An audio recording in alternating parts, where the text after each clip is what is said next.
It has been nearly 9 months since the government last agreed to provide some relief, if any, to the Americans. I want to bring in Anand Giridharadas. He is the publisher of The Ink, the author of the book Winner Takes All, and an MSNBC contributor. Anand, good to see you this morning. Thanks for joining us on this. It's so incredibly sad to see that woman being asked about having to get food at a food bank and getting emotional about it, understanding what Americans are going through right now. So many people are desperate, afraid they're going to lose their housing. Their lights are going to get shut off. They're not going to have heat come Christmas time, just 2 weeks away.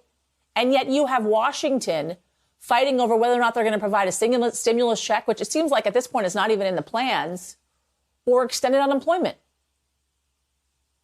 Yeah, I mean, it made me tear up about 3 seconds before your camera was going to turn on me. And it was so interesting while waiting for the camera to turn on, listening to Nancy Pelosi, listening to Washington technical talk, which is so removed from the basic reality that this is a country awash in pain right now. Look at that woman's face. Listen to her. There are millions of people she speaks for. And we're having these technocratic conversations about committees and this and that. And I understand, I mean, the real blame here is Mitch McConnell, is the Republicans, is the president, is a party that does not want to help people, that is working on one side to actually make sure the pandemic kills as many people as possible. That seems to be the logical consequence of their policy. And then to make sure that all the people who manage to survive it despite their policy suffer economically and beyond. But it is also the case that Democrats are not meeting this moment with the muscularity required, even the rhetorical muscle required. Why aren't we hearing thundering speeches from Joe Biden, from Pelosi, from Schumer, making this case in a way that bends public opinion, forces Republicans into a corner? This is not about Medicare for all right now. We're not talking about sweeping social policy. This is not about, do we reduce our footprint of empire around the world? This is emergency relief in the worst crisis since the Great Depression.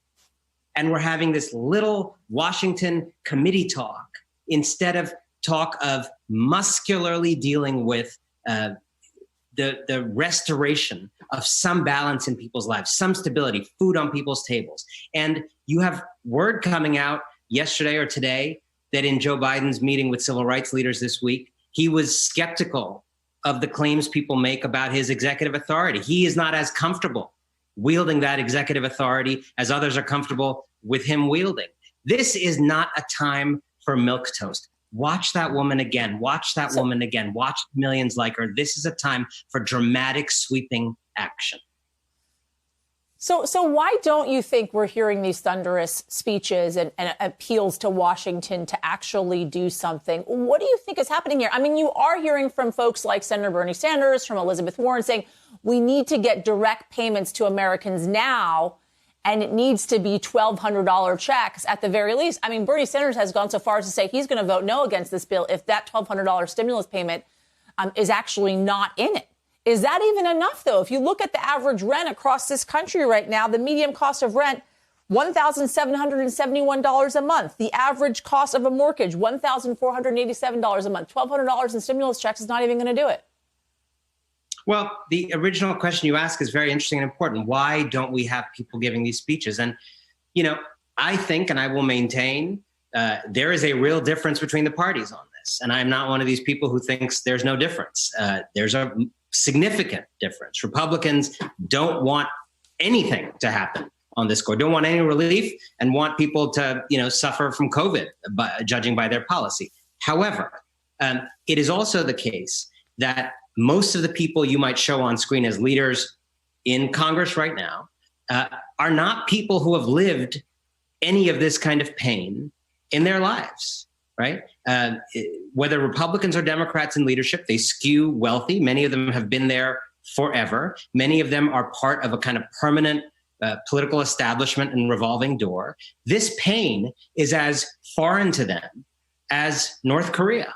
And you have, in recent years, more and more people of working class backgrounds, like AOC, like Jamal Bowman and others, actually coming into politics and reminding folks about what real people's lives are like. But that is a very small minority within this Congress. And so I just think we need to be led through this in a way that frankly, the current leadership class just feels completely vacant and vacuous. And I am not suggesting that things are easy to pass. I understand the complexities, but where are the fireside chats? Like, where are we even being talked through? Where is public opinion being marshaled? Where are these people?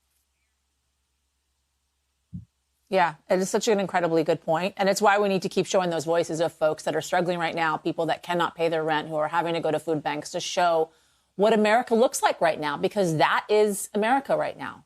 They're struggling. Anand Giridharadas, thank you, as always, my friend. So good to see you. Thank you. So good to see you this morning. Thank you, Anand.